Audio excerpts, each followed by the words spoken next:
más importantes relacionados con la hepatitis viral.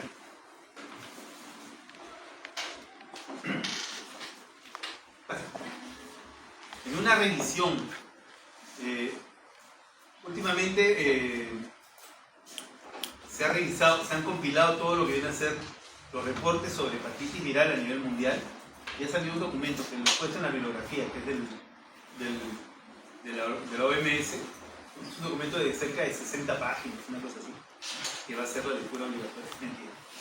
Entonces, y que básicamente los puntos clave que resume el documento son estos. Miren, relacionado con hepatitis viral, ¿no? Lo primero es que tenemos actualmente, cuando se habla de hepatitis virales, tenemos una gran disponibilidad de herramientas efectivas, como vienen a ser las vacunas, tratamientos asequibles para hepatitis B y cada vez más asequibles para hepatitis C, ¿no? Con costos que cada vez están disminuyendo. Y eso es cierto, ¿ya? Hace 7 o 8 años, cuando hablábamos de tratamiento de hepatitis C, estábamos hablando de tratamientos del orden de los $80.000, más o menos, ¿no? Ahora están mucho más baratos, ¿no? Un tratamiento de 3 meses actualmente está entre $6.000 a $8.000, ¿no? Que es, o sea, pese a que sigue siendo muy costoso, puede ser manejable, ¿no? Un automóvil cuesta $12.000. Entonces, entre un automóvil y tu tratamiento que te cure, yo creo que vamos a escoger lo segundo. O sea, que es manejable para una persona de clase media, media alta, tal vez, ¿no? Sin embargo, el Estado también está comprándolo, con todos los dolores de cabeza que tiene, pero lo está comprando y los precios cada vez van más en descenso. O sea, en ese sentido es bastante promisorio el tratamiento de la hepatitis C.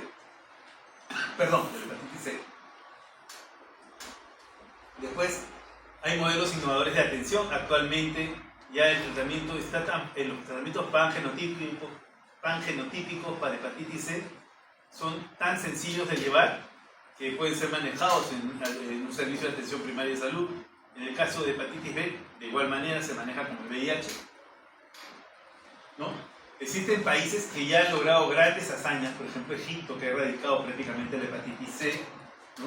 Y otros países que están en vías de ello. Sin embargo, tenemos también una alta carga y mortalidad persistente por hepatitis B y C, que más o menos causan 3.500 muertes diarias. 254 millones de personas viven con hepatitis B, que es mucho más de las que viven con SIDA. 50 millones viven con hepatitis C, que también es mucho más de las que viven con SIDA a nivel mundial, ¿no? Y actualmente tenemos 6.000 infecciones diarias por estas enfermedades. O sea, que es algo hablando a nivel mundial. Hay una baja cobertura de diagnóstico y tratamiento todavía, ¿no? Principalmente en países pobres, ¿no? O de ingresos medios. Entonces, pero eso tiene que irse corrigiendo. Después, el tema de la vacunación, ¿no? Ya se sabe de la protección que ofrece la vacunación para recién nacidos. O sea, el niño nace, si es hijo de una madre con hepatitis B, ponerle la dosis 0 va a ser protectora, ¿no? Y ahora, dentro del esquema nacional de vacunación, por ejemplo en el Perú, a todos los niños que nacen se les pone la protección contra hepatitis B, la dosis 0, ¿no? Después le ponen a los 2, 4 y 6 meses. Eso está dentro del esquema nacional. Sin embargo, en muchos países esto todavía no se ha implementado. ¿Hay financiamiento insuficiente? Ciertamente, ¿no? Más se tiene preocupación por coberturar VIH, por ejemplo, que lo que viene a ser hepatitis B o hepatitis C. Bueno, y se ha establecido algunas metas, y en las metas del 2030 probablemente sean actualmente muy difíciles de alcanzar. Entonces esa es una situación que más o menos tenemos en cuenta con respecto al panorama global de las hepatitis, principalmente B y C, que son las más transmisibles, ¿no? ¿Ok? Entonces, esta es la proyección que se tiene a nivel, para lo que viene a ser, vamos a ir viendo. Pasa. Tendencias de la incidencia y mortalidad de hepatitis B del 2015 al 2030. Miren, ha ido disminuyendo. En el 2015 no había tratamiento. Ahora ya hay tratamiento. hacia el 2025, miren, se ha reducido casi a más de la mitad, pero todavía sigue prevalente. Estamos hablando de una prevalencia de 1, ¿no? 1 en 1.000.000, lo cual es alto, ¿no? Pero se quiere buscar disminuir a esa prevalencia hacia el 2030. Esas son las metas que se han establecido para lo que viene a ser hepatitis B. Igual para hepatitis C, ¿no? Actualmente ya hay tratamientos pangenotípicos y los tratamientos pangenotípicos ofrecieron ya este gran cambio hacia el año 2022, comenzaron a desarrollarse y la tendencia es que vayan disminuyendo. Sin embargo, siguen habiendo infecciones. Entonces, esa es una situación que hay que tener en cuenta. Acá vamos a ver, por ejemplo, la incidencia y mortalidad por hepatitis B y C a nivel global para lo que viene a ser las diferentes regiones en el mundo. Vamos a abocarnos principalmente a las Américas. 8.000 nuevas infecciones anuales, 176.000 nuevas infecciones por hepatitis C anuales, número de muertes causadas por hepatitis B, 20.000 en Latinoamérica, en las Américas, perdón, y para hepatitis C, 38.000. Entonces, son cifras todavía alarmantes.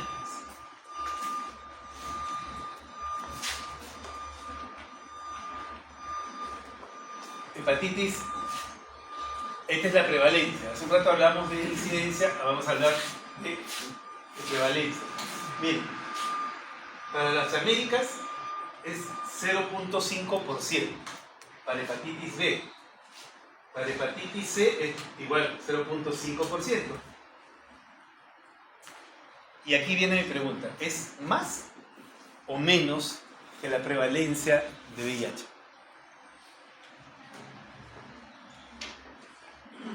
Es la misma pregunta que le hice al otro grupo y no me contestó. ¿Es más o menos? ¿Cuánto es la prevalencia de VIH?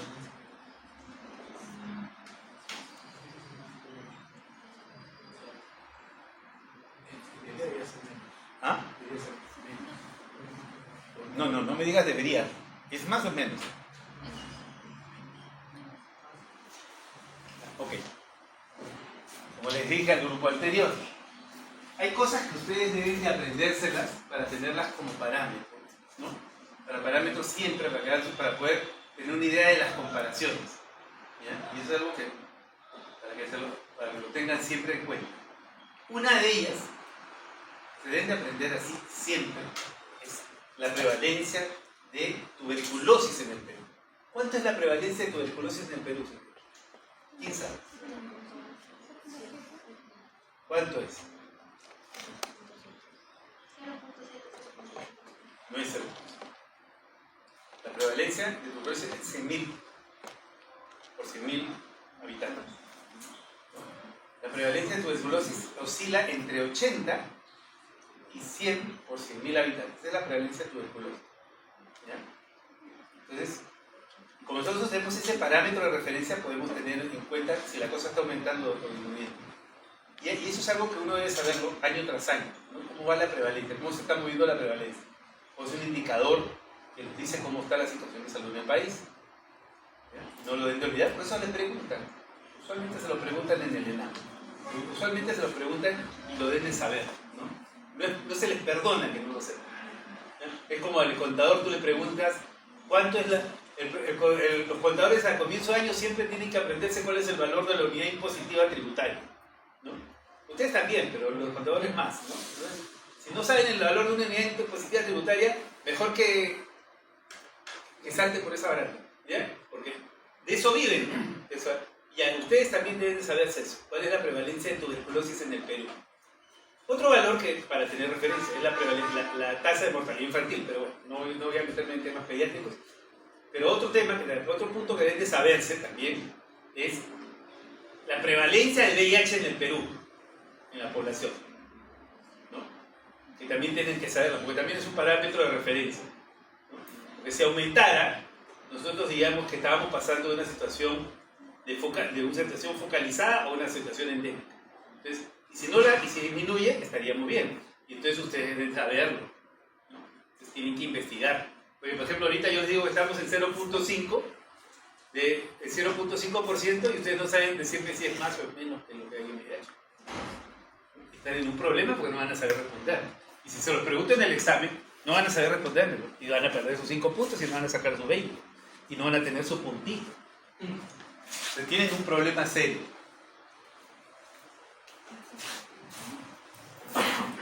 Si no me pregunten cuál es, porque los voy a mandar a leer. Así que no se los voy a decir. Porque van a leer ustedes en sus casitas. Eso ya lo tienen que saber. ¿No? Entonces, estos son los casos prevalentes de hepatitis crónica hacia el 2022 para la región de las Américas. ¿No? Miren, vamos a ver dónde está. Región de las Américas. Miren. 2 a 11 millones se estiman de casos. O sea, más o menos 5 millones de casos de hepatitis B en las Américas. 5 millones de casos. Hepatitis C, ¿no? Algo muy parecido, 5.300.000, un poquito más. Probablemente en los usuarios de drogas endogenosas se vea, no haya mucho argumento.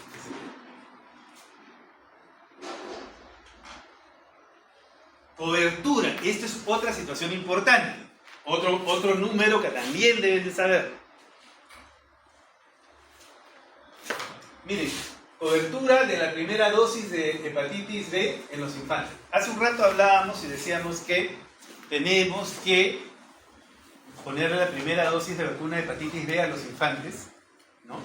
Apenas nacen, para poder disminuir las tasas de prevalencia de hepatitis B, ¿no? Eso es importantísimo, la primera la dosis cero. Ok, entonces la dosis cero es importantísima, ¿no? Entonces, cuando hablamos de coberturas de vacunación, ¿ya? Cuando hablamos de coberturas de vacunación, hay un número mágico, que es el número 65. ¿Ya? O sea, por encima de 65, ¿no? Mis coberturas de vacunación, podría decirlas que están mejorando. Por debajo de 65, realmente mi cobertura es catastrófica. ¿Ya?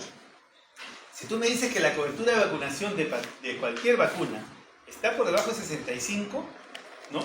De cualquier vacuna que sea del programa nacional, entonces yo te digo, oye, ¿sabes qué? Saca al ministro que no está funcionando, ¿ya?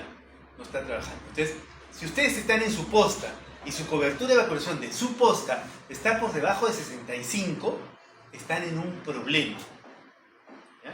Están en un problema serio, ¿no? O sea, en cualquier momento se aparece un brote y, ¿no? Y la van a pasar mal. O sea, su cobertura de vacunación siempre tiene que estar por encima de 65, que es el número mágico. ¿Ya? Región de las Américas, 65. O sea, estamos en el descuento, ¿no?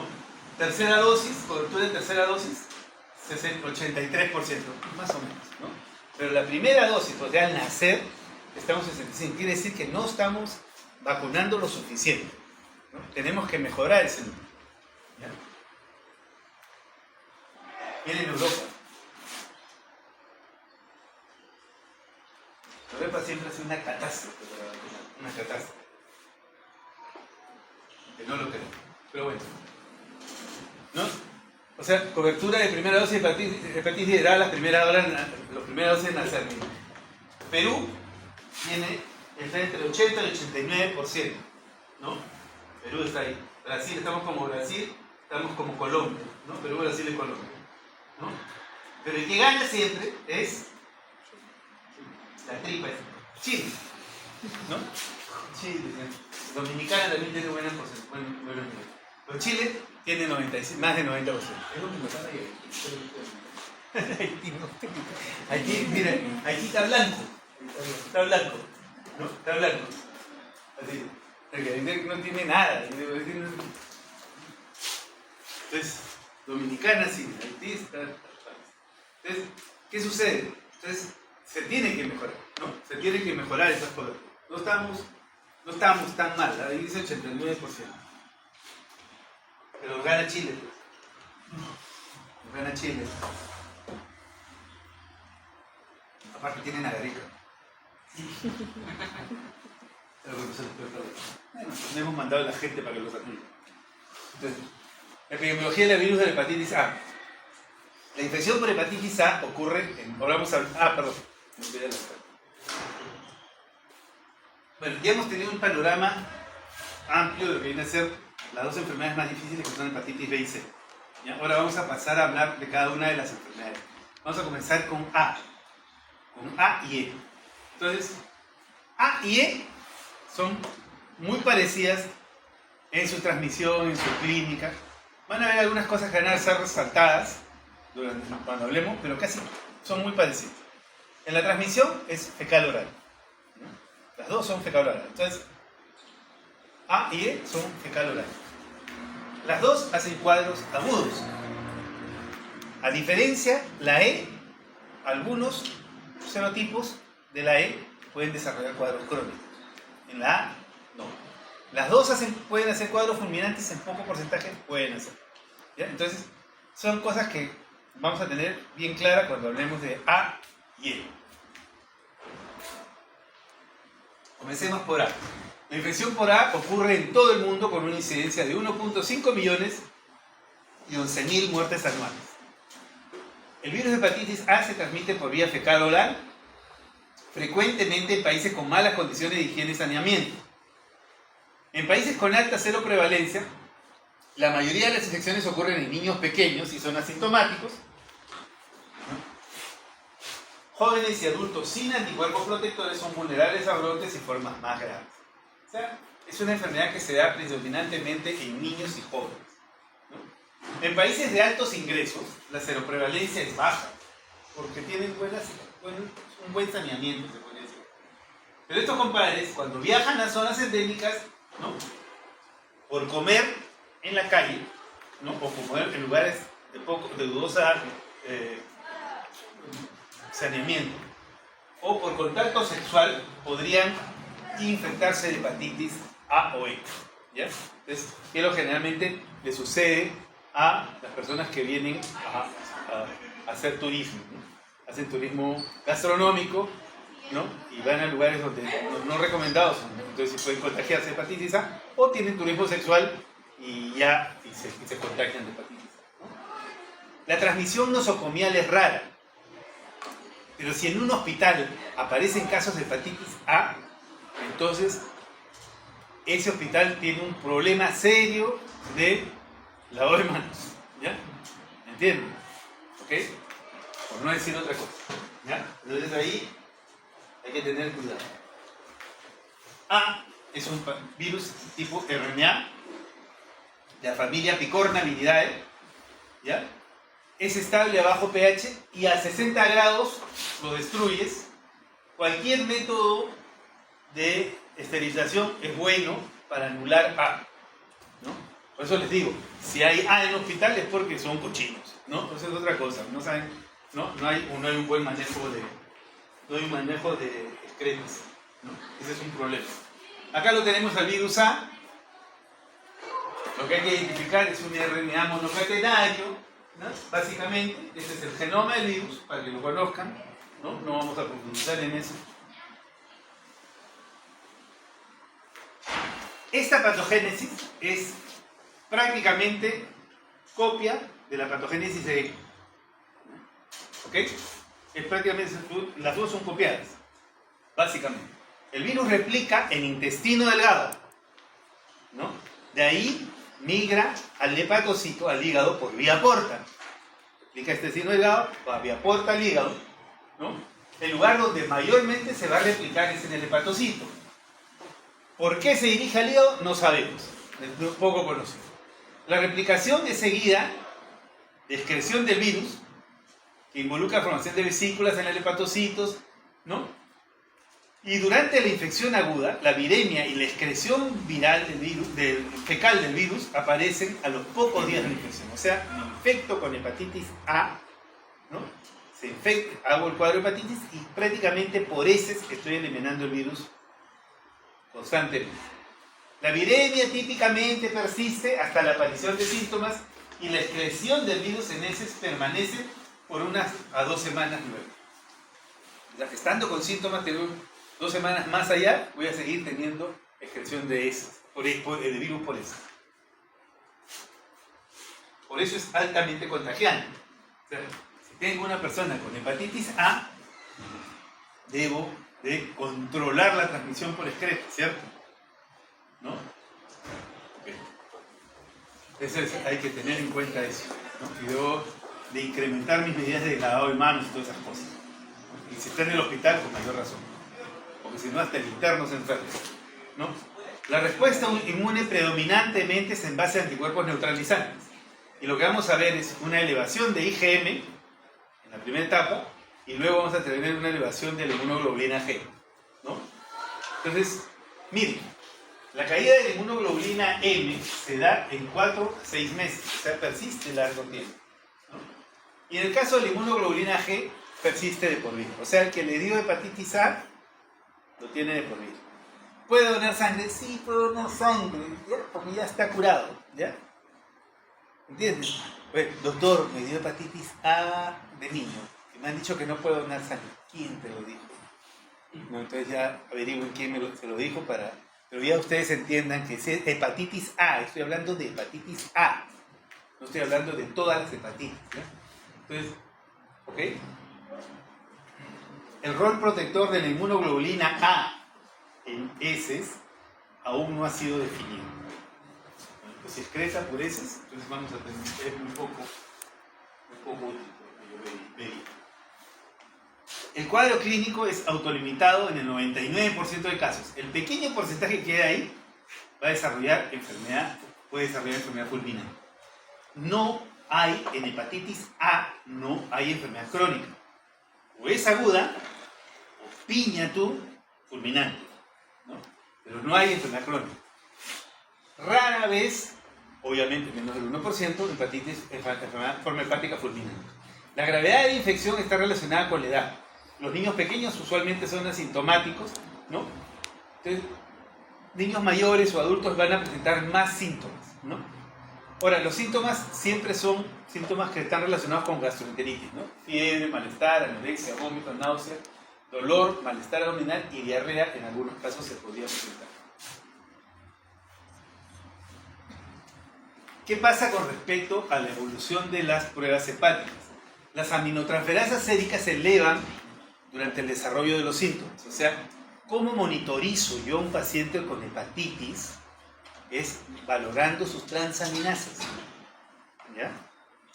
Básicamente veo los niveles de transaminasas, cómo se van a ir moviendo, ¿ya? Miren, la ictericia aparece aproximadamente una semana después junto con la orina oscura y hepatomegalia leve. La ictericia dura menos de 2 semanas y los niveles de bilirrubina y aminotransferasas vuelven a la normalidad en 2 meses. Pero más rápido caen la ictericia, ¿no? Y más se demoran las aminotransferasas en caer. Entonces yo tengo que evaluar cómo van las aminotransferasas en mi tiempo, ¿ya? ¿Ok?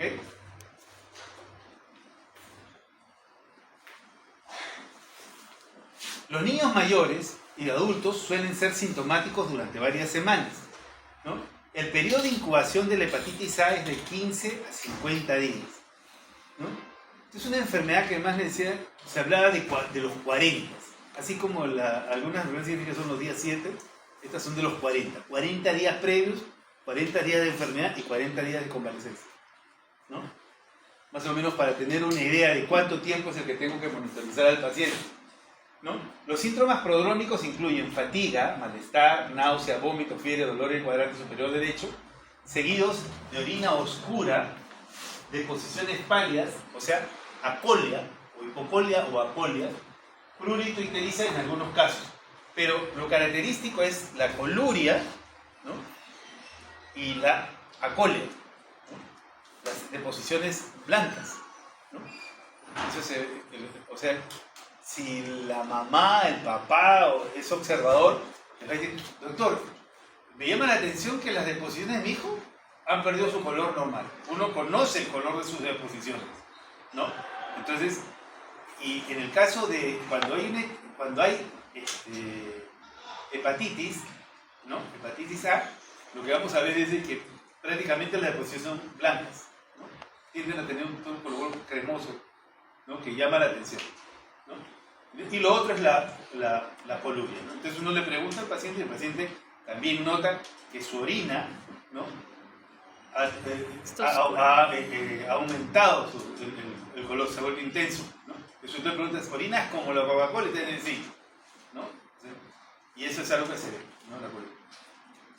La ictericia del paciente, pregunta, ¿dónde se evalúa la ictericia? Abajo de la lengua. Debajo de la lengua.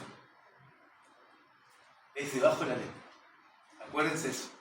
Cuando evalúen un paciente ictericia, que levante la lengua y la evalúan debajo de la lengua. Las escleras pueden confundir. ¿Ya? La evaluación de escleras puede confundir. Siempre que debajo de la lengua. Ahora, pues si está amarillo patito, ya no tienen necesidad de repente color, lo ven naranja al paciente, ya no van a decir si levanta la lengua conmigo, ya no, ya. Estamos hablando de cuando existe la duda, porque la esclera puede estar, le llaman escleras sucias, ¿no? Puede tener un tinte amarillento y puede confundir. La insuficiencia hepática aguda es rara, menos del 0.5, pero los resultados son peores en personas mayores y con enfermedad hepática crónica. La mortalidad varía entre menos del 0.1% en niños menores hasta 5% en mayores de 50 años. O sea, si tenemos un cuadro agudo fulminante, tenemos un cuadro crítico. ¿Ya? ¿Cómo vamos a evaluar eso? En base a las transaminasas. Vemos que las transaminasas se elevan y no tengo buena respuesta, entonces tengo que pensar en una hepatitis fulminante, más si hay encefalopatía, ¿no? Entonces esas situaciones hay que tenerlas en cuenta, ¿no? Martes, tenemos un paciente que tiene 60 años, 10 años de hepatitis A y al otro intentar se parece hepatitis A. Y se internó justamente para ver si... ¿Reinfectado? Parece ser. Salió el doctor médico. ¿Y cómo han confirmado la reinfección? No entiendo. Estaba justamente sin ingreso. Estaban haciendo la... Salió con hepatitis A. Es un del chino, el señor es chino, tiene 70 años, tanto día acá en Perú, trabaja en un sauna y come, se mete en su casa, trae comida en su casa, ¿no? Pero ¿Será? se ha reinfectado. Salió que sí era hepatitis A, pero estaban viendo que se había elevación de determinadas. ¿Y por qué no es él? Bueno, ya, ok. Claro, puede ser, ¿no? Ok, pero me llama la atención, ¿no? Porque reinfección de A, algo no está muy claro. Pero de todas maneras, está en investigación. Sí, joder, sí, pensar en eso. Porque pensar en reinfección por A suena rarísimo, ¿no? Por 10 años, pues. Aquí 10 años Qué raro. Bueno, el diagnóstico, detección de anticuerpos por inmunoglobulina M, ¿no? Anti-VHA en suelo, ¿no? Los anticuerpos de inmunoglobulina M permanecen positivos durante 4 o 6 meses, como hemos hablado, ¿no? Y después van bajando. Lo que va a permanecer en el tiempo son los anticuerpos contra inmunoglobulina G. ¿Ya?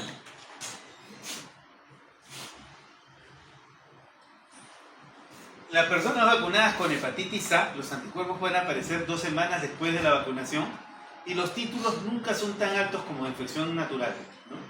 Con infección natural los títulos son altísimos. Por vacuna son elevados, pero no son tan altos, ¿no? Y aparte, podríamos ver PCR y hacerle una evaluación de la presencia del virus, aunque eso es una práctica que más es una práctica para investigación que una práctica común en el caso de A, porque A, como les decimos, siempre tiene transcurso benigno, ¿no?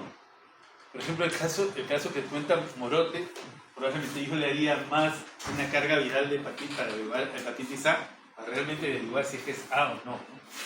Pero pensar en reinfección, como te digo, me parece me suena muy raro, ¿no? Entonces, el ARN de hepatitis A puede ser detectado 81 días después del inicio de la enfermedad y en niños pequeños puede presentarse en heces varios meses. Acuérdense que la persona puede eliminar virus por heces, entonces uno podría encontrar en heces fácilmente el virus de la hepatitis A. Las alteraciones del laboratorio, hablábamos de las transaminasas, la elevación de las bilirruinas y otras enzimas, pero lo que tenemos que tener importante, como dato importante, es evaluación de las transaminasas. El seguimiento se le tiene que hacer en base a evaluación de transaminasas en hepatitis A al menos es lo que hay que hacer, ¿no? Entonces, evaluar las transaminasas y ver cómo se van comportando. Ya cuando caen las transaminasas a niveles normales, entonces uno puede decir que ya el cuadro ya ha sido resuelto. Porque sabemos nosotros que el cuadro se autolimita, ¿no? El cuadro de hepatitis A se autolimita. Si las transaminasas siguen elevándose y no se ven visos de resolución, entonces hay que plantear una hepatitis fulminante o una hepatitis aguda, severa, ¿no? Que es un porcentaje muy poco, ¿no? Y hay que buscar algunos factores de riesgo que podrían estar predominando. ¿Ya? Prevención. Puede persistir en ese, ya hemos hablado, en aguas residuales. La infección puede prevenirse mediante el lavado de manos, calentando los alimentos o desinfectándolos, con eso bastaría. Las vacunas son altamente efectivas y seguras contra hepatitis A. Los títulos protectores van entre 10 a 33 unidades internacionales, ¿no? La vacuna de hepatitis A puede ser sola o también se usa en combinación con hepatitis B, ¿no? Hay una vacuna que combina hepatitis A y B, que se colocan juntas, ¿no? Con 6 meses de diferencia, son 2 dosis, que es bastante efectiva, ¿no? Entonces podría usarse. ¿En quiénes se recomiendan estas vacunas? A las personas que van a viajar a áreas endémicas, las que van a trabajar en zonas de peligro y las que se deberían de también vacunar serían, ¿sabes qué? A todos los manipuladores de alimentos, ¿no? Si en mi mano se estuviera controlar a los manipuladores de alimentos, ya a todos les exigiría que se vacunen contra A. A todos, ¿no? A todos los que van a manipular alimentos, ¿no? Entonces, eso es importante tener en cuenta. Vacunar contra A, vacunar contra tifoidea, ¿no? Controlar portadores sanos de salmonela, son cosas importantes que hay que hacer en estas poblaciones, ¿no?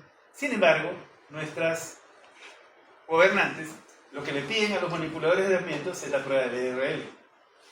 Parece que piensan que el mozo tiene relaciones sexuales con sus comensales, ¿no? O a veces uno se esconde en la cocina y tiene relaciones sexuales con el cocinero, no sé. Pero a todos les piden BRL, se preocupan del BRL, pero no se preocupan ni por la hepatitis A, ni por la tifoidea, no, eso no importa. Entonces, como que algo falla, algo, no sé, algún condimento debe haber en el Perú que nos hace daño, no nos hace pensar con inteligencia, ¿no? Eso tenemos. Si cambiamos ese condimento, probablemente le echamos mucha paprika a la comida, ¿no? Entonces, profilaxis, miren, inmunoglobulina humana podría reducir la incidencia de infección en más del 90%. ¿Existe inmunoglobulina humana que da inmunidad pasiva? Sí, sí existe. Si la encuentran, tómenle foto y me pasan la voz para verla, porque no la conozco. Se hacen un selfie con ella y yo, de todas maneras, para ver que existe, ¿no? Entonces, miren, la inmunidad pasiva por inmunoglobulina G dura de 4 a 6 meses. Pero mira, solo es efectiva si se administra hasta 2 semanas posteriores a la exposición. ¿En quiénes sería útil esto? En trasplantados, ¿no? O personas que están teniendo alguna inmunoterapia severa. En ellos me parece que podría ser útil, ¿ya? No se me ocurre en otra población en la que podríamos utilizar este tipo de inmunoglobulina, ¿no? Entonces, en esas personas, ¿no? Aparte que es muy difícil encontrarla. Encontrarla es particularmente complicado, ¿ya? Ahora vamos a hablar de hepatitis E, ¿ya? ¿Qué tenemos con respecto a hepatitis E? Miren, la hepatitis E la hepatitis E y la hepatitis delta. E y delta son 2 tipos de hepatitis que están presentes, pero que nadie las investiga, ¿no?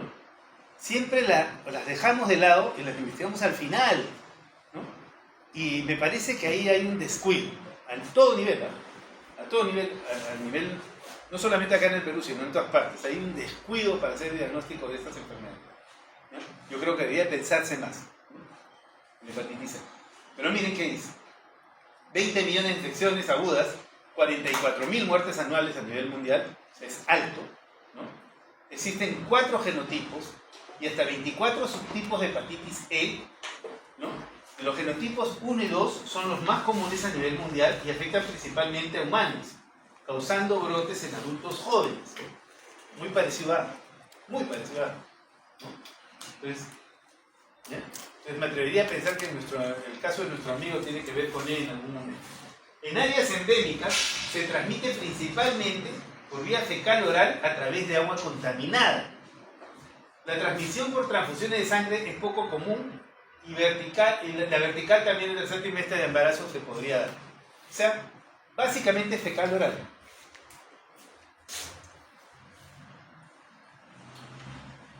¿Qué tenemos con respecto al virus? La hepatitis E es un virus del género Epevirus de la familia Epeviridae. Y lo he escrito bien. ¿Ya? No me he equivocado.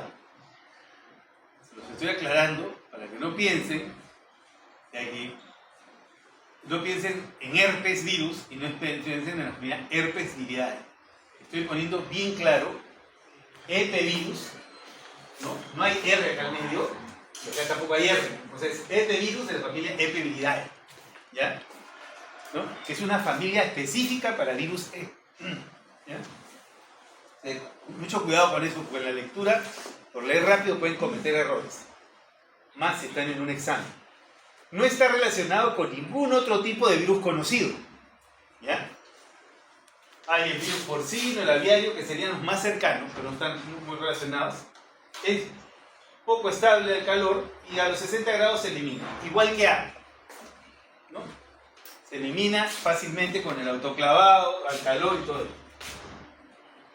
Acá lo tenemos al virus E, que es también un RNA virus, ¿no? Entonces, y está su genoma. Hasta el tamaño parece. En el caso del E, hay una transmisión zoonótica importante que se está investigando. Miren, se estiman 2 millones de infecciones anuales en Europa, principalmente en adultos mayores. A diferencia de A, la infección crónica se ha reportado en los genotipos 3 y 4.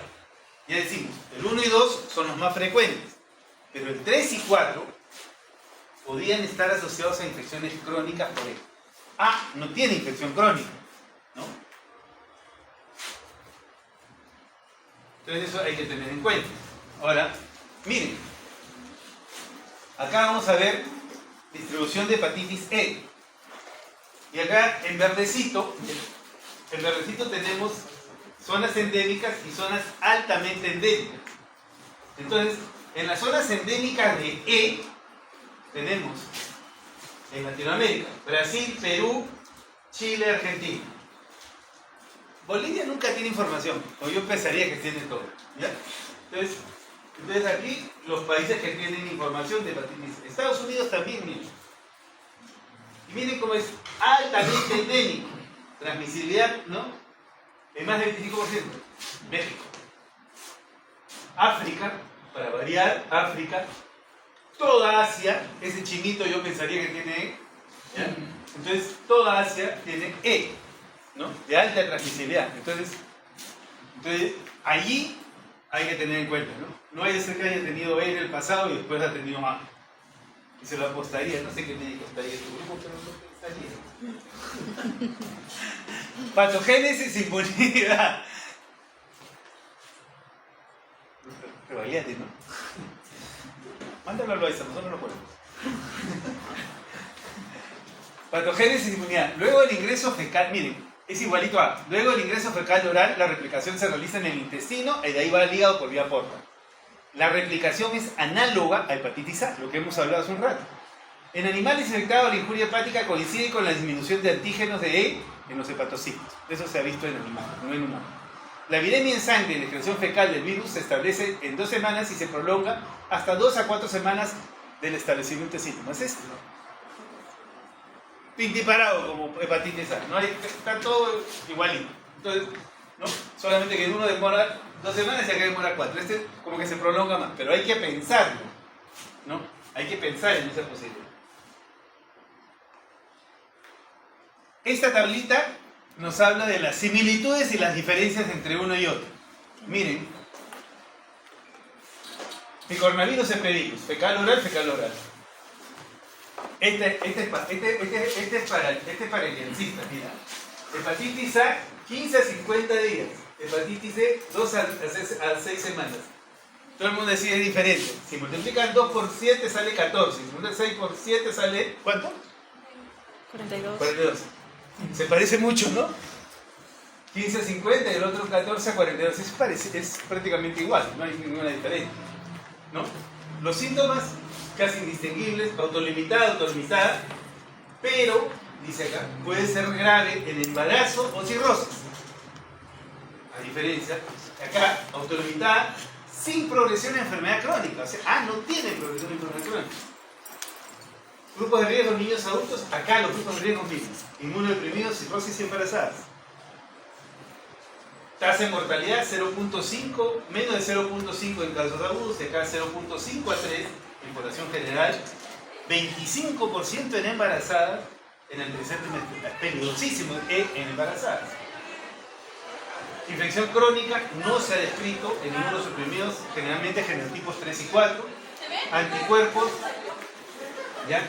Los dos se diagnostican por anticuerpos y por dominancia de gen. A tiene vacuna, E no tiene vacuna. El tratamiento sintomático en los dos casos. Acá han usado ribavirin lo usan para todo, nunca funciona para nada. Entonces, prevención, vacunación, higiene y saneamiento. Acá hay higiene y saneamiento. Distribución mundial. Y acá es endémico en Asia, África, Medio Oriente y en América Central. Está en América. Entonces ahí tenemos más o menos algunas similitudes y diferencias de alguien. Entonces, para que revisen. ¿Ah? Sí hay hepatomegalia, pero esa sintomatología siempre es muy dudosa, ¿no? No te va a permitir hacer una diferenciación entre uno y otro. ¿Ya? Eso es que ese tipo de sintomatología siempre te llama, o interviene mucho la interpretación que hace el médico cuando evalúa al paciente, ¿no? Entonces, y no te mueve a un descarte, ¿verdad? Okay. Ahora sí vamos a hablar del plato fuerte de la clase, ¿no? Este es el plato fuerte de la clase, la hepatitis B, ¿ya? Este es el señor, ¿no? Entonces miren, quiero que identifiquen al virus. A, E, delta, C, todos son virus RNA. Este señor, que es hepatitis B, es DNA. ¿Ya? Todos son cadena simple. Este es un DNA de cadena circular. Es B. Estamos hablando de B.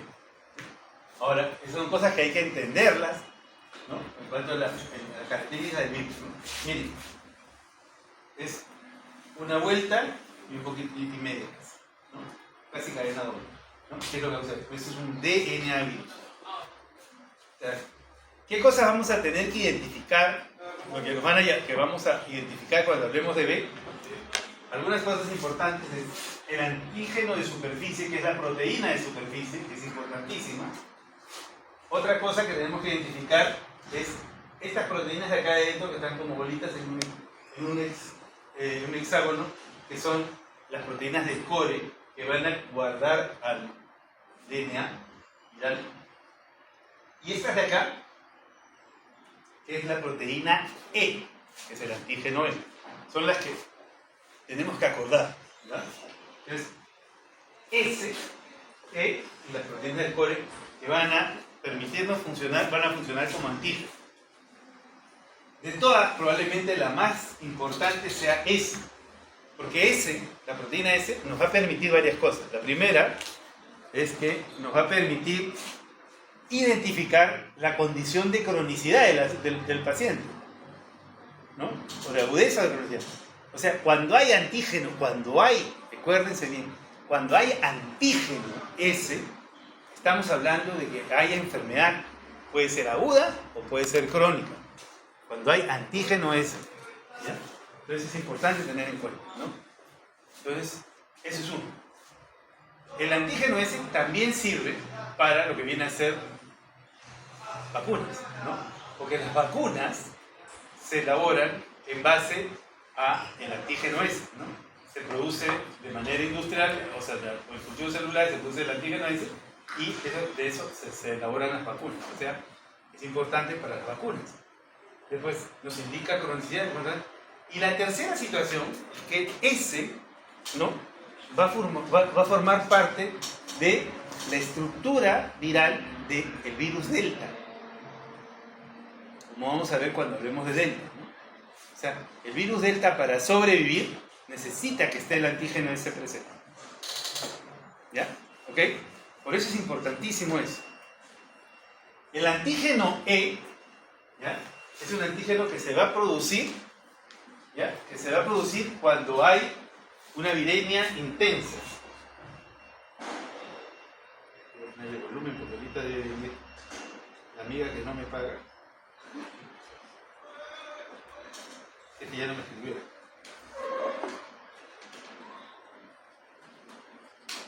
¿Ves? Hola, estoy...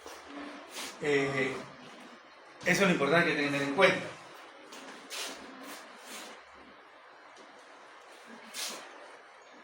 Bueno, entonces, en cuanto a la epidemiología de B, ya lo hemos dicho, se estima que 3.5% de la población mundial, es decir, 257 millones de personas, tienen infección crónica por el virus de hepatitis B.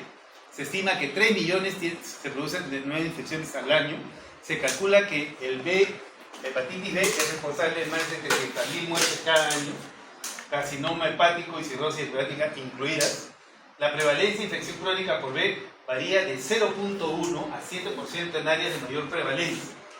Estamos hablando de 0.1 a 7% la prevalencia de hepatitis B, ¿no? Entonces ya ustedes sabrán si es más o menos que 10, ¿no? La progresión de infección crónica es inversamente proporcional a la edad, ¿no?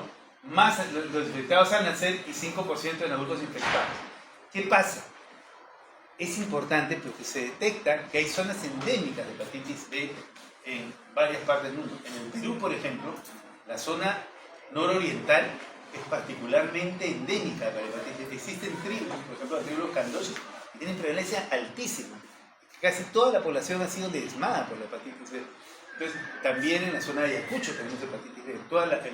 En la zona del Orae tenemos hepatitis B endémica. O sea, es importante que nosotros tengamos una campaña muy fuerte de vacunación para evitar de que siga habiendo hepatitis B en nuestro país, ¿no? La incidencia de infecciones por transfusiones ha disminuido. Eso es por el trabajo en banco de sangre, entonces no hay problema. Áreas de alta prevalencia, ¿no? Hay transmisión horizontal, especialmente en niños pequeños. Áreas de baja prevalencia, ¿no? La transmisión es principalmente por relaciones sexuales sin protección y uso de drogas inyectables. ¿Ya? ¿Ok? Hay que tener en cuenta este detalle, ¿no? Zonas de alta prevalencia, hay niños. Zonas de baja prevalencia, es más sexual. Entonces, en el Perú, las dos cosas se ven, ¿no? Si uno va en la ciudad de Lima, la prevalencia probablemente sea baja y la transmisión sexual es la más importante, la que conocemos básicamente cuando hablamos. Pero si nos vamos a estas zonas donde yo les digo, ahí tenemos transmisión infantil muy importante. Acá está la monstruosidad del asunto, ¿ya? Esto es más o menos la patogénesis de B, ¿ya? Y acá quiero que entiendan cómo funciona la cosa. ¿Se acuerdan que les dije de que B es principalmente un virus de DNA? ¿Cierto? Entonces, si ustedes recuerdan cómo es la biología, de los conocimientos básicos de biología que ustedes tienen, el DNA se integra al núcleo y comienza a producir un RNA mensajero, y ese RNA mensajero va a producir posteriormente las proteínas. Esa es la forma como habitualmente funciona, ¿no? DNA integrado, RNA mensajero, ¿no? Y luego se comienza en el retículo endoplasmático, el aparato de Golgi, se van a producir las proteínas. Esa es la forma como habitualmente se da, ¿no? ¿Cuál es el virus que transgrede esa norma? El VIH, ¿no? El VIH no lo hace así. El VIH ingresa, es un RNA, ¿no? Que por la acción de una enzima que ustedes recuerdan mucho, que se llama transcriptasa reversa, se ingresa el RNA, la transcriptasa reversa produce un DNA, y ese DNA que se produce se va a integrar al núcleo, ¿no? ¿Se acuerdan de eso? Okay. Ahora, hay un paso reverso. Entonces, cuando yo trato VIH, lo que yo voy a utilizar son inhibidores de esa enzima, que es la transcriptasa reversa, ¿no? Porque me va a dar ese paso en contra. ¿Ya? Entonces, la pregunta que uno hace es la siguiente. Si es eso así, ¿por qué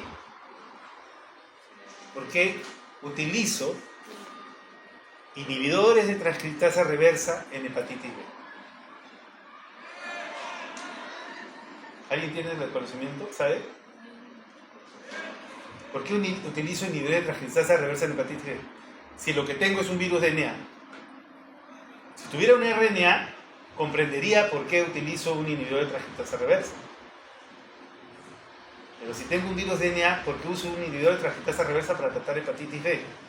Entonces es lo que les preguntan, ¿no? Y mayormente la gente no sabe qué contestar, lo dejas en bolo, ¿no? Entonces, la explicación es esta.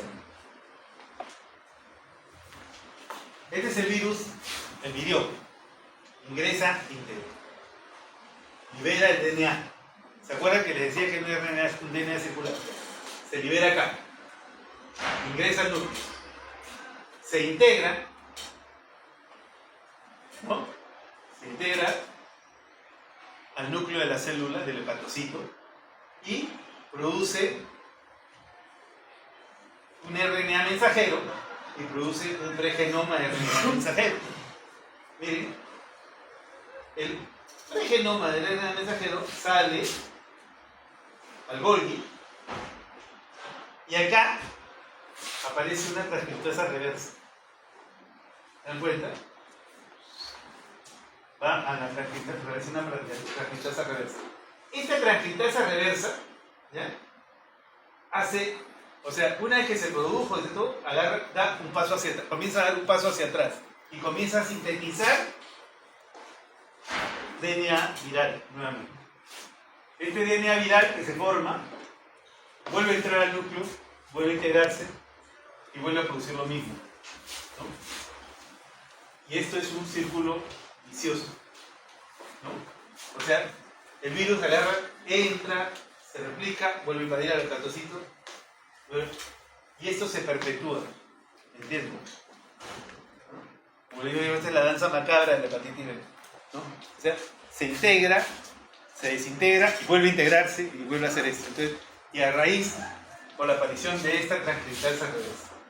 Entonces, ¿qué es lo que se hace en el tratamiento? Lo que se hace es anular a esta transcriptasa reversa del virus para que este paso no se produzca. ¿Ya? Pero yo anulo al virus que está acá y ya este paso no se produce, pero ya el virus ya invadió, ¿no? Entonces, se va a producir en muy poca cantidad. Entonces voy a evitar de que este proceso se siga desarrollando y degrida dañando el hepatocito. Es por eso que trabajo en el tratamiento de hepatitis D. Voy a utilizar una transcriptasa reversa, pese a que es un virus DNA, ¿no? Porque, o sea, es un mecanismo bastante complejo, ¿no? El que realiza el virus D, ¿no? Entonces, vamos a tener esa situación y cada vez que haga esa situación va a haber una gran producción de partículas virales.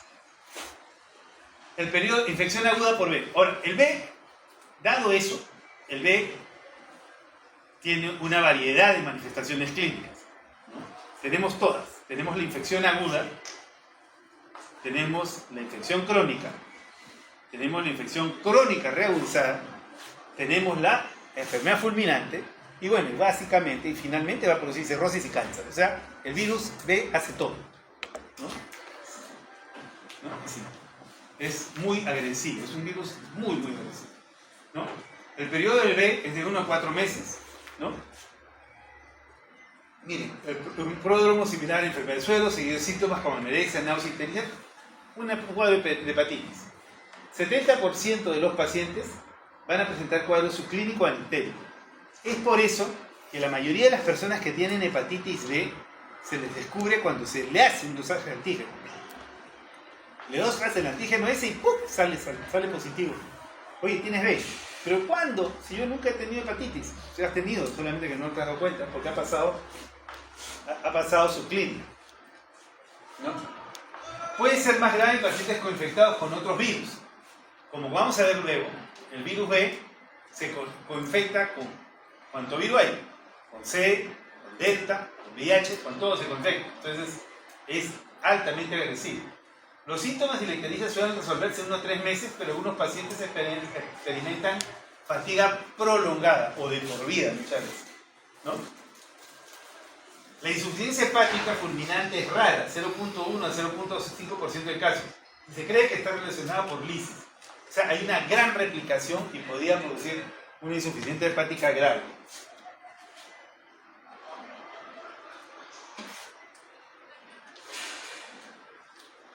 Durante la fase aguda, las pruebas de laboratorio presentan elevaciones de las transaminasas, que pueden llegar hasta 1000 o 2000 unidades internacionales.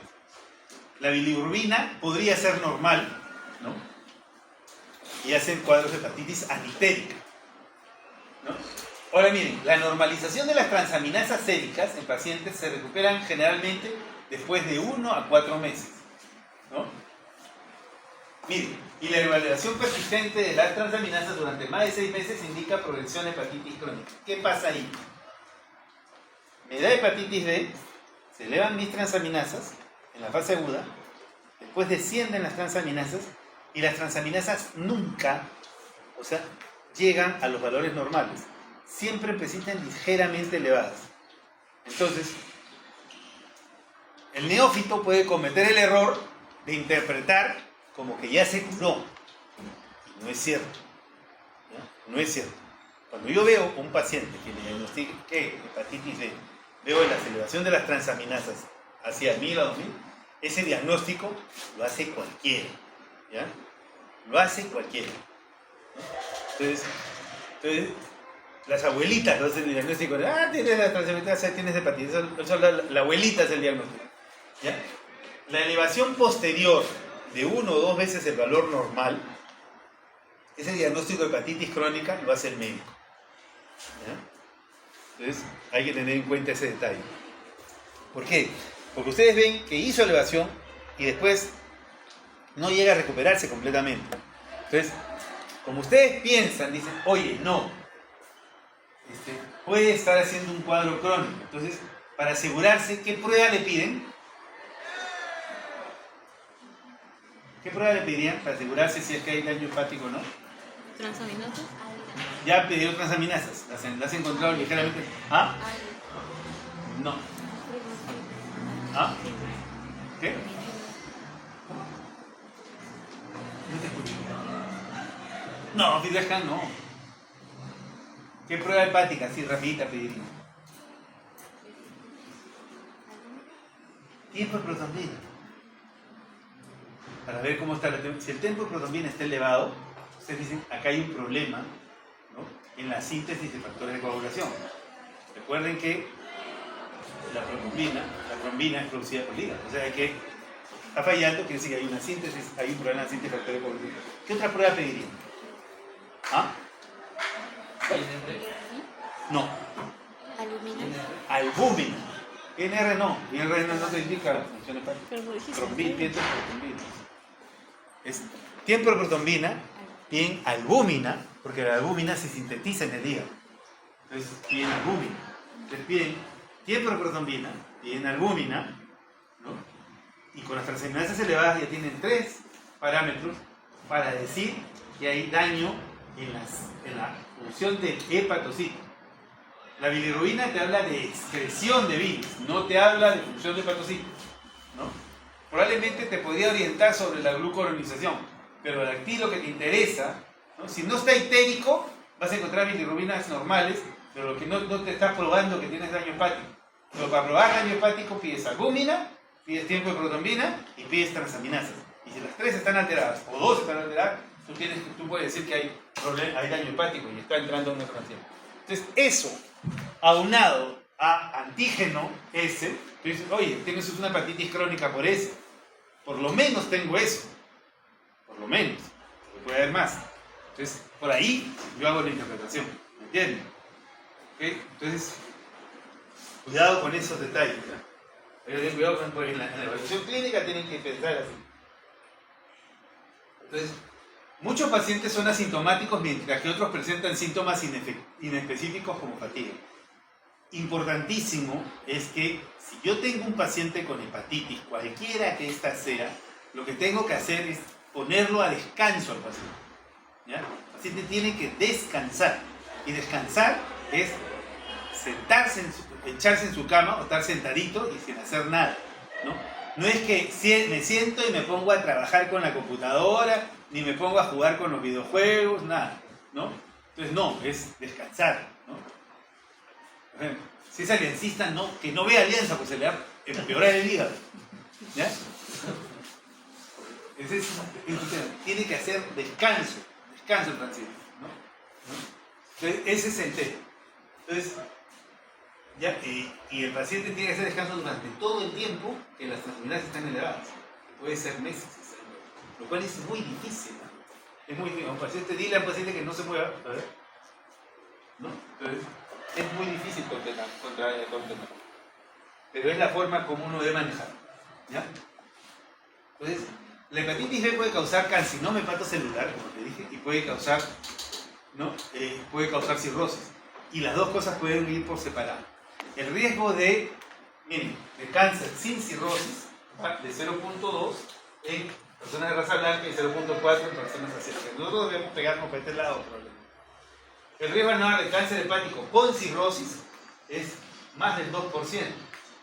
¿No? La carga viral está asociada con la progresión y la transformación maligna. ¿Ok? Entonces, si estamos hablando de carga viral elevada, entonces, actualmente, gracias a Dios, actualmente tenemos tratamiento.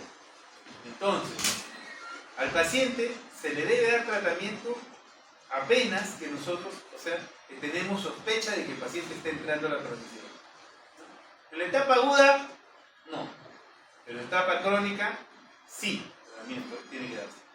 ¿Ya? Para evitar que el paciente entre a la transición. Y el tratamiento, como ustedes han visto, que es un círculo de replicación perenne, porque no voy a eliminarlo, entonces es de por vida. El tratamiento de hepatitis B es de por vida. No lo olviden.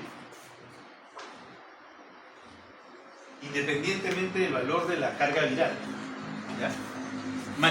Eso ya ha cambiado. Ahora, la norma técnica, sí, la norma técnica dice 50.000 cosas, pero es más vieja que nada. ¿Ya? Entonces, es más vieja hablando de 7 a 8 años. O sea, ¿no? Nosotros estamos hablando de lo que se está viendo ahora. ¿No? Entonces, actualmente a todos los pacientes le damos tratamiento. ¿No? No nos fijamos ya mucho en la carga viral, le damos tratamiento. ¿No? Extrahepáticas manifestaciones ocurren en el 10% de los pacientes con B debido a complejos inmunocirculantes, poliarteritis nodosa, nefropatías, glomerulonefritis, anemia plástica. La coinfección, acá, coinfección B con C ocurre en 10 a 15% de los pacientes con hepatitis crónica, cirrosis o cáncer hepático. O sea, esa coinfección B con C es de frecuencia. B con VIH, muy frecuente, ¿no? Entonces, pero B con C, el paciente tiene mucho riesgo de hacer cáncer hepático, carcinoma hepático, hepatocelular.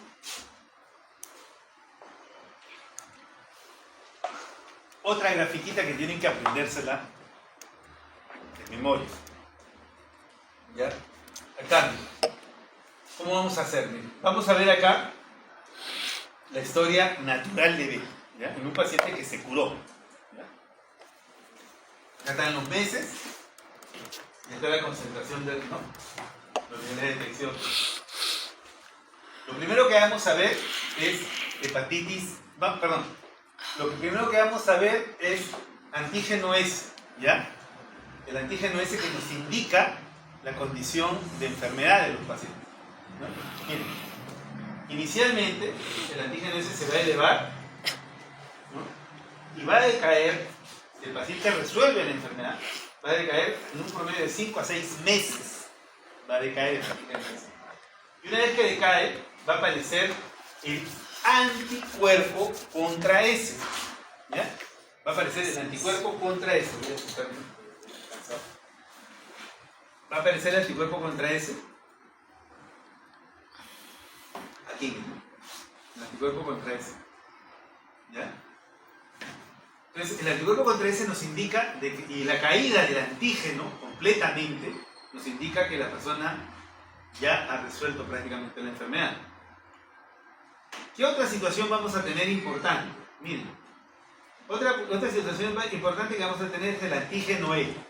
Como les dije en un primer momento, el antígeno E es una proteína que nos va a indicar que hay una replicación muy intensa dentro de la célula, ¿no? O sea, cuando yo veo antígeno E, quiere decir que ese virus se está replicando con mucha intensidad. Entonces, si aparece el antígeno E, el antígeno E nos indica una gran replicación del virus. Y miren, va a tender a caer antes que el antígeno S. Y luego aparece el anticuerpo contra él. ¿Ya? Entonces, entonces, en la fase de recuperación vamos a tener anticuerpo contra E, anticuerpo contra S, y los antígenos van a desaparecer. ¿Qué pasa con el DNA del virus? El DNA del virus, en una enfermedad que se resuelve, aparece, dura más o menos acá hasta arriba, dura unos 3 meses y después desaparece, ¿no? Pero desaparece aquí. ¿Y cómo identifico que ya desapareció? Por la aparición de los anticuerpos contra la proteína del core, ¿no? Inicialmente los anticuerpos que aparecen son los anticuerpos de tipo IgM. Y posteriormente van a aparecer los anticuerpos de tipo IgG. ¿Ya? Entonces, si yo tengo un paciente curado, el paciente va a tener anticuerpos curados, estamos hablando de un curado, va a tener anticuerpos de tipo IgG contra el core y anticuerpos contra el antígeno S, y probablemente también tenga anticuerpos contra él. ¿Ya? Pero vas a tener anticuerpos. Si el paciente no está curado, entonces vamos a obtener la presencia de los antígenos, ¿no? Y nos dice que no hay cura. ¿Ya? ¿Ok?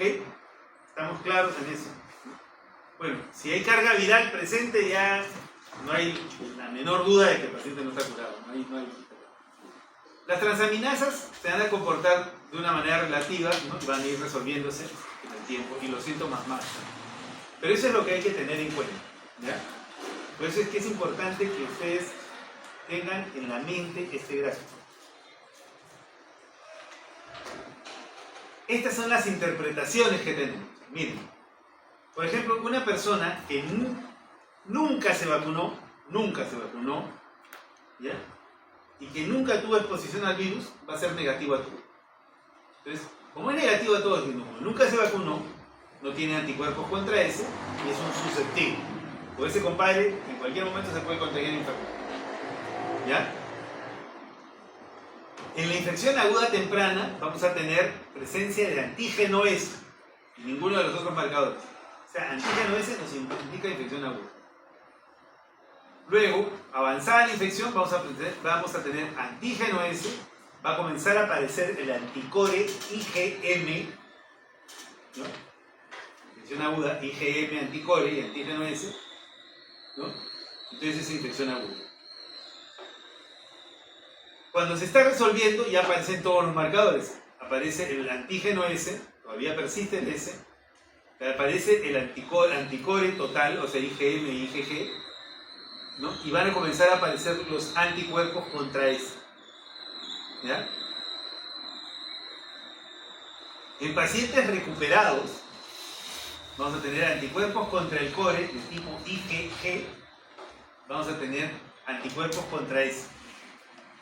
En infección crónica nunca se va a borrar el antígeno S.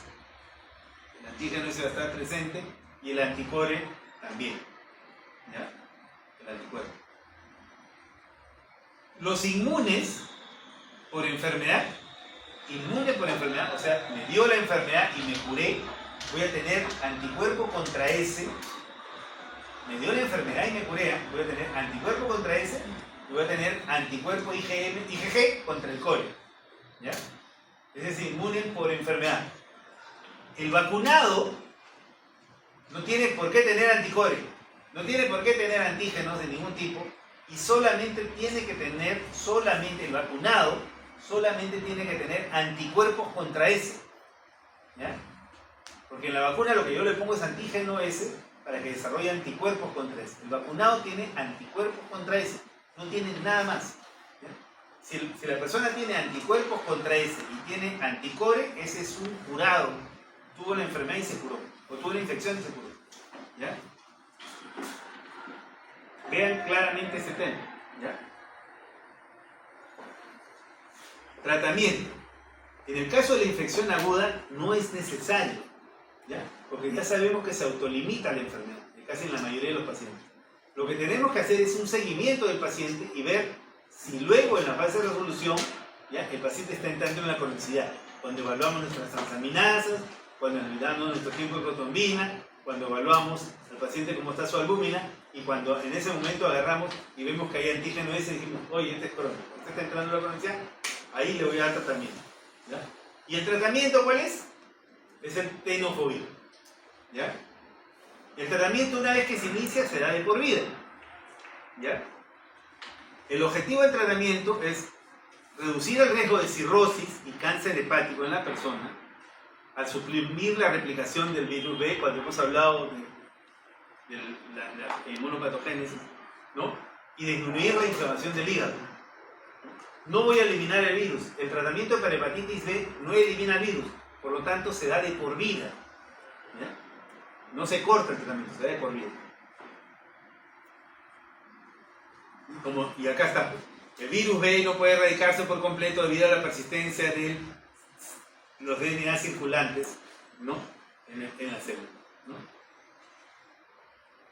El tratamiento es recomendado para mayores de 30 años, ¿no? Actualmente se le da a todos los pacientes crónicos, ¿ya?, indistintamente. ¿Ya?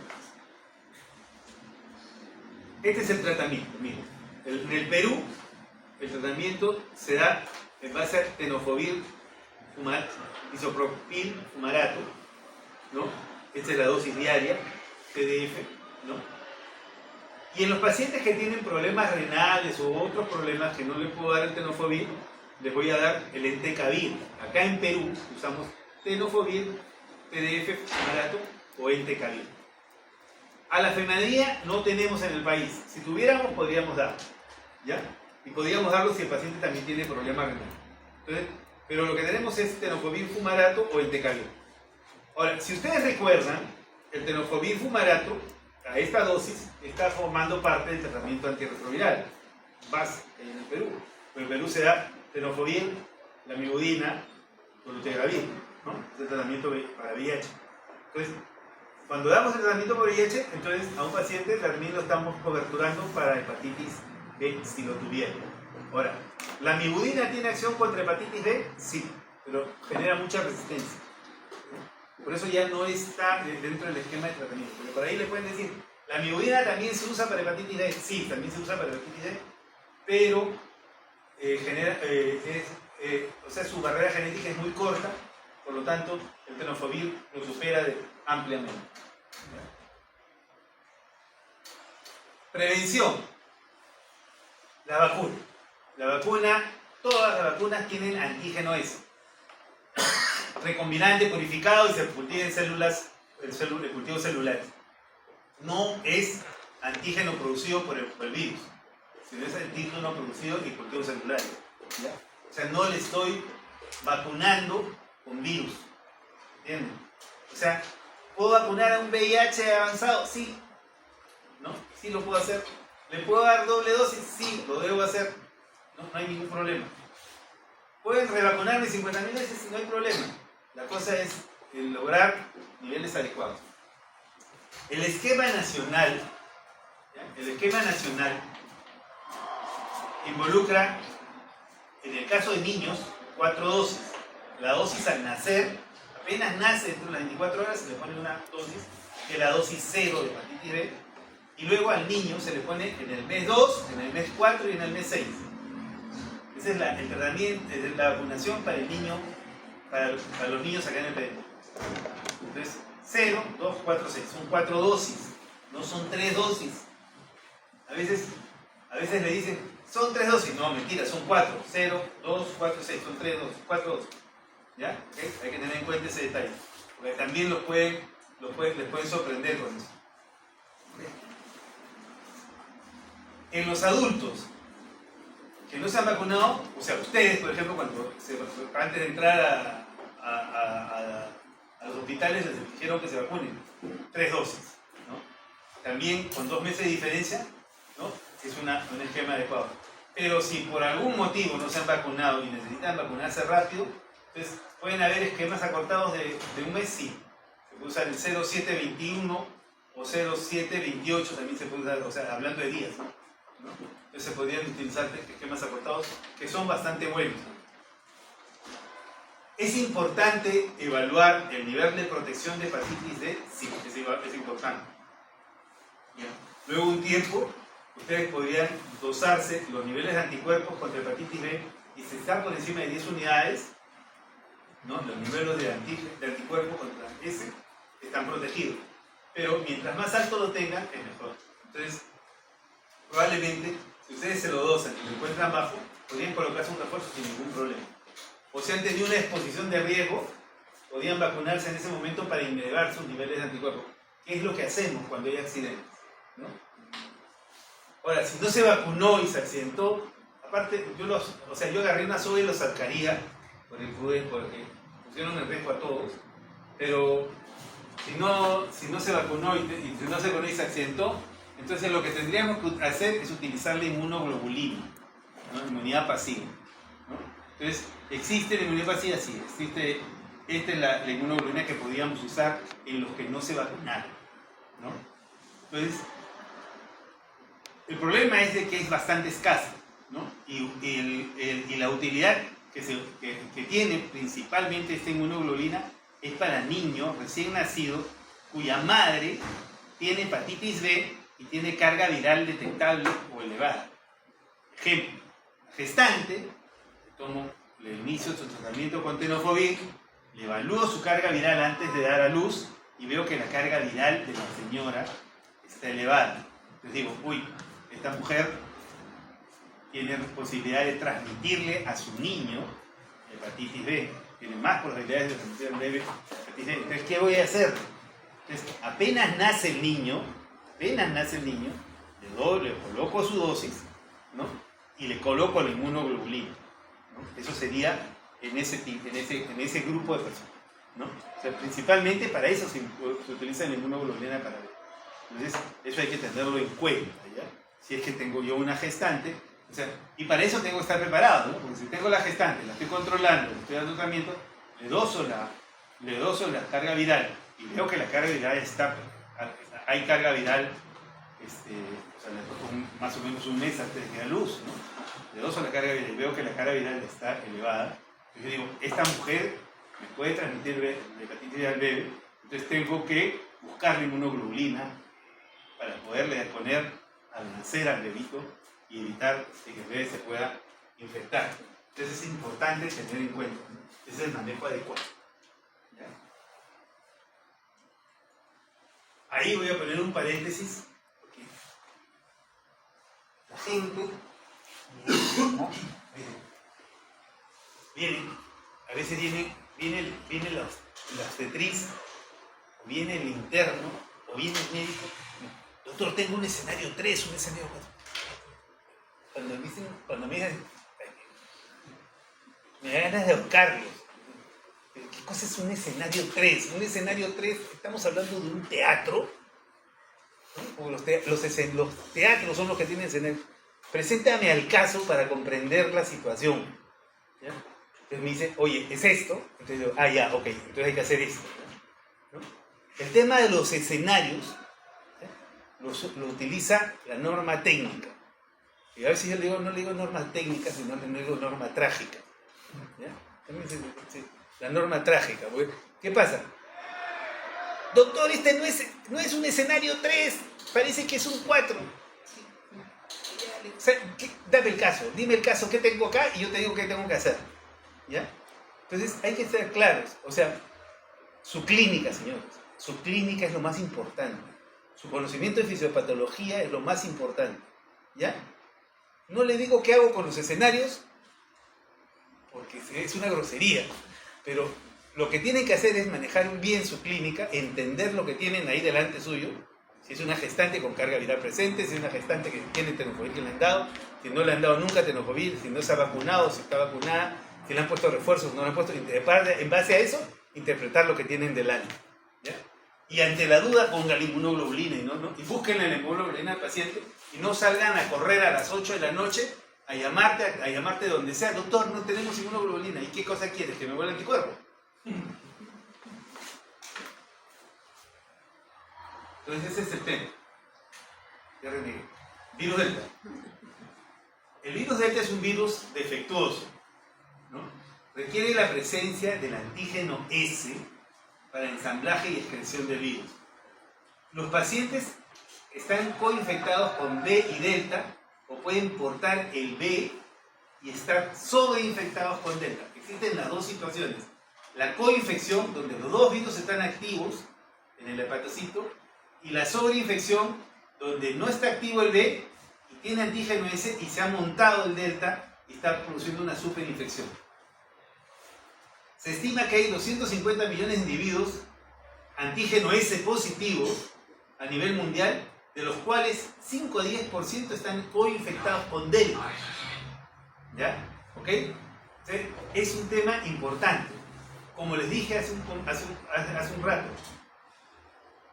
los dos virus de hepatitis más olvidados en el mundo son el virus de la hepatitis E y el virus de la hepatitis delta. ¿Por qué? Porque nadie los investiga. Nadie busca hepatitis E ni nadie busca hepatitis delta, ¿no?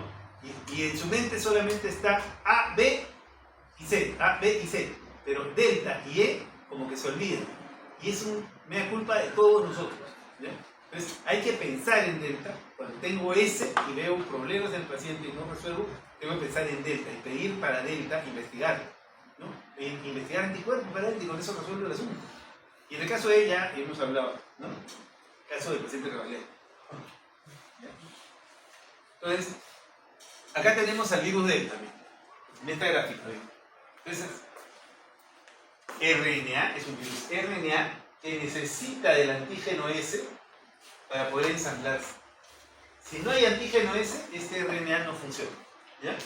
Acá lo tenemos en microfotografía. Entonces, es importante esa situación, ¿no? Entonces, si yo tengo un paciente con hepatitis crónica, tengo presencia de S, ¿no? Ese paciente puede tener delta. Entonces, tendría que investigarlo siempre, ¿ya? Acá está el virus, ¿no? Acá está el ensamblaje con S. Y el virus como está. ¿No? Entonces, eso es lo que tenemos con respecto a delta. Pero se encuentra en una alta prevalencia anticuerpos contra delta, miren, en Europa del Este, en Turquía, Rusia, los estados de la ex Unión Soviética, en el Pakistán, Mongolia, noroeste de América del Sur, varios países de África, Somalia, Kenia, Benín, Gabón. El genotipo 3 en la región amazónica está asociado con un mal pronóstico. El comportamiento sexual de alto riesgo está asociado con alta prevalencia de delta, ¿no? Y es cada vez más reconocido en poblaciones migrantes. Todo lo malo. Región amazónica, comportamiento sexual, poblaciones migrantes, noroeste de Sudamérica, ¿no? Noroeste de Sudamérica. Todo lo malo se juntó ahí. Como vamos a ver ahora.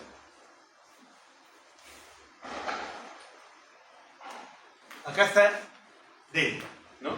Miren, en rojito las zonas de alta endemicidad de delta. Brasil, ¿no? Y miren acá. ¿Saben cómo se llama esta parte de acá? ¿Ah? Bueno, el canal de Panamá está un poquito más arriba. Antes del canal de Panamá, entre Colombia y Panamá, existe una zona que se llama la selva del Darién. Que le dicen, actualmente es famosísima, que le dicen el tapón del Darién. ¿Por qué es famoso?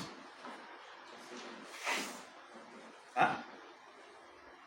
Por los migrantes. O sea, los migrantes que viajan a Estados Unidos de Venezuela, por ejemplo, ¿no? o también vienen a Brasil, ¿no? O vienen a Guyana, entran acá a esta zona, ¿no? Que es la selva del Chocó, ¿no? Y acá van a entrar al Darién, a la zona del Darién. Entonces, entrar a esa zona es una zona donde era una zona muy bonita, era una zona tropical, pero ahora se ha puesto un nido de migrantes, ¿no? Entonces, ¿qué ha sucedido? Esa es una zona donde hay alta transmisibilidad de hepatitis delta, ¿no?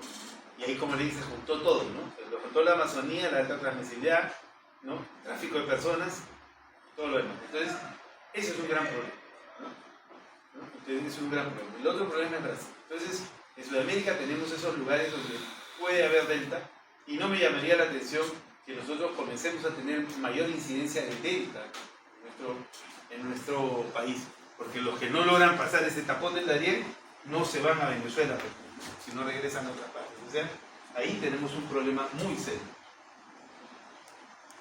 Ahí tenemos la coinfección, cuando las dos enfermedades coexisten, ¿no?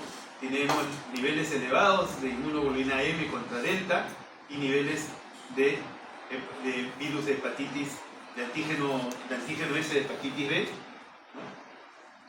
Que luego van a disminuir, ¿no? Y después aparece, cuando se resuelve la enfermedad ya aparecen los anticuerpos, pero hay coinfección de las dos enfermedades. Este es el caso de la superinfección, o sea, hay antígeno S permanente y en ese momento se monta el delta, ¿no? Aparece el delta y comienza a manifestarse. Entonces, tenemos que ahí la actividad de delta, pero B está parada, ¿no? Esa es la superinfección.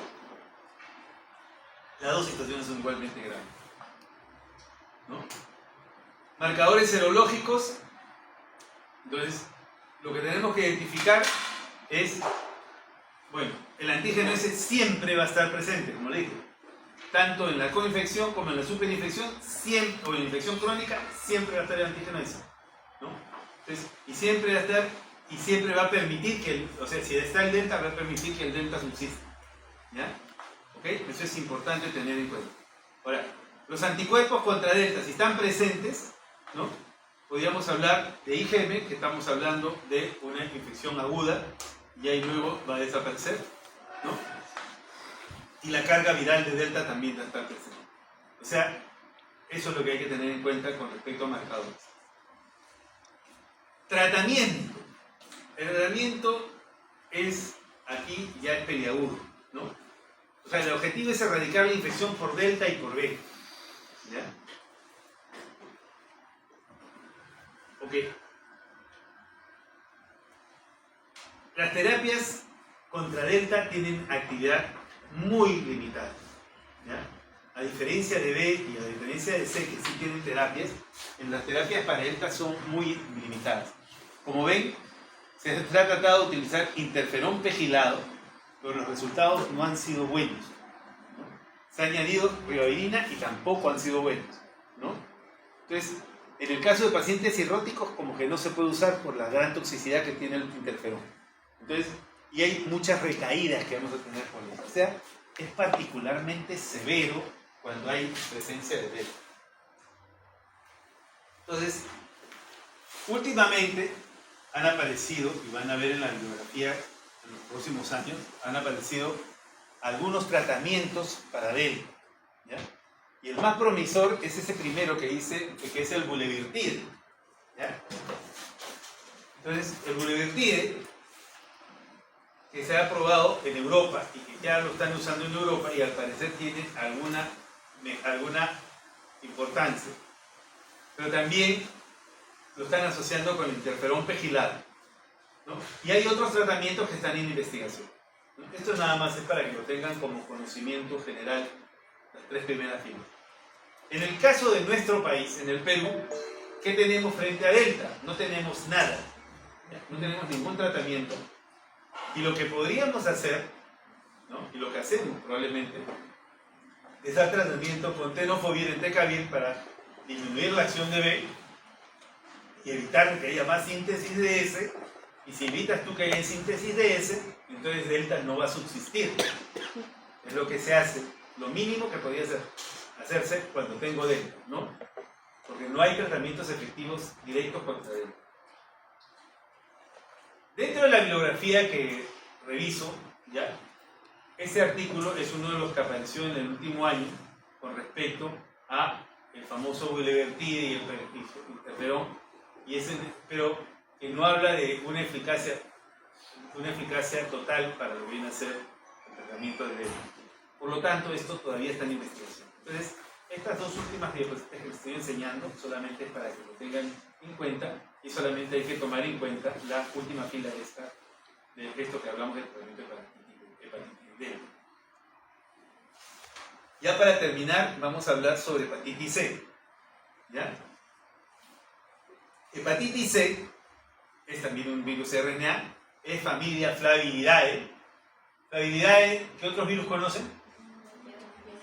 Fiebre amarilla y dengue, ¿cierto? Ya, ok. La diferencia con los otros Flaviridae es que este no se transmite por arbovirosis, este se transmite por vía sexual, ¿no? O por transfusión sanguínea. No hay vector, el humano es el vector. ¿Ya? ¿Ok? Entonces hay que tener en cuenta esa diferencia que es crucial, ¿no? Es de la familia Flaviridae, pero no utiliza un vector. 71 millones de pacientes infectados, responsable de 1.75 millones de nuevas infecciones cada año, 600.000 muertes, produce cirrosis y carcinoma hepatocelular. La mayoría de las nuevas infecciones se deben a usuarios de drogas inyectables, la transmisión vertical asociada con cargas virales maternas altas, ¿no? Hay una alta incidencia en hombres que tienen sexo con hombres, ¿no? Especialmente, acá dicen los coinfectados por VIH. Eso sí es cierto, ¿no? Ahora, en el tema de los coinfectados por VIH, también yo pondría una aclaración, y es que acá en el Perú se ha investigado mucho lo que viene a ser PrEP, porque le hace predisposición, ¿no? Usuarios de PrEP, ¿no? Tengo una tesista, ¿ya? Una tesista que hizo con nosotros, hizo un estudio sobre pacientes con PrEP, ¿ya? Sobre enfermedades de transmisión sexual en pacientes con PrEP. Y del grupo que investiga esta tesista encontramos que más o menos la tasa de enfermedad de transmisión sexual en los usuarios de PrEP era de aproximadamente 10%. ¿Ya? Pero salió muy llamativo el hecho de que encontramos 2 casos de pacientes con hepatitis C aguda que habían infectado, ¿no? De usuarios de PrEP. Lo cual nos indica que no es solamente en coinfectados con VIH, sino en grupos de personas que tienen hábitos promiscuos. ¿Ya? Y hay que tener en cuenta ese detalle, porque C sí es un problema, sí llega a ser un problema serio. Y últimamente estamos investigando mucho, se está trabajando mucho en la búsqueda de pacientes con C. Entonces, tanto es así que probablemente la mayoría de los infectólogos que ustedes conozcan estén pidiendo pruebas con C en los últimos años. Y por ahí siempre sale alguna sorpresa. Las indicaciones, el tratamiento con hepatitis C es un tratamiento costoso. Actualmente, antes era muy costoso, ¿no? Antes estábamos hablando del orden de $80.000 mensuales, ¿no? Del tratamiento completo. Actualmente ya ha bajado, como dije, ya está entre $6.000 y $8.000. Es más tolerable, aún así sigue siendo alto, ¿no? La lista de espera que tenemos en el hospital más o menos tiene 70 pacientes. O sea, si sacan números 70 por 8, 7 por 8, 56, 500, más o menos para tratar todo el grupito, necesitamos unos $560.000 para tratar todo el grupito de pacientes con hepatitis C del hospital, lo cual es difícil de que el gobierno lo asuma, ¿no? Es difícil, por eso lo hace por pucho, ¿no? Y en la seguridad social, no lo sé, también creo que están en los mismos problemas, ¿ya? Entonces, ¿se debería tratar a todos los pacientes? Sí, se debería tratar a todos los pacientes. ¿El tratamiento es curativo en C? Sí, es curativo. 12 semanas y cura la enfermedad. Indicaciones: personas con infección crónica por C, personas con fibrosis significativa que se deben priorizar, personas con cirrosis, o infectados con VIH, personas que tienen insuficiencia renal. En ellos se utiliza alguna medicación diferente, que es el glargapavir, flunarizine, ¿no? Que es diferente al que usamos, que es el sulfurubir, el patavir, que es el tratamiento que hacemos nosotros actualmente en el país, ¿no? pero sí se puede usar, ¿no? Mujeres en edad fértil, gestantes, ¿no? Niños pequeños también se puede utilizar el sofosbuvir patazil, que es el tratamiento que utilizamos acá en el Perú. ¿Hay otras medicaciones? Sí, hay otras medicaciones, pero no las estamos usando acá. Entonces, los tratamientos, por suerte, ahora son pangenotípicos. O sea, hace 6 o 7 años, la misma clase, ¿no? Estábamos acá, hablábamos en la misma clase, y teníamos que enseñarle en la fisiopatogenia del virus todos los puntitos donde debería actuar los virus. Y se hablan como si 7 o 8 diferentes tratamientos, por ejemplo. Entonces ahora la cosa se facilitó y utilizamos la primera que ven ahí, que es el sofosbuvir velpatasvir, durante 12 semanas. Y el tratamiento es excelente, ¿no? Los resultados son muy, muy buenos, ¿no?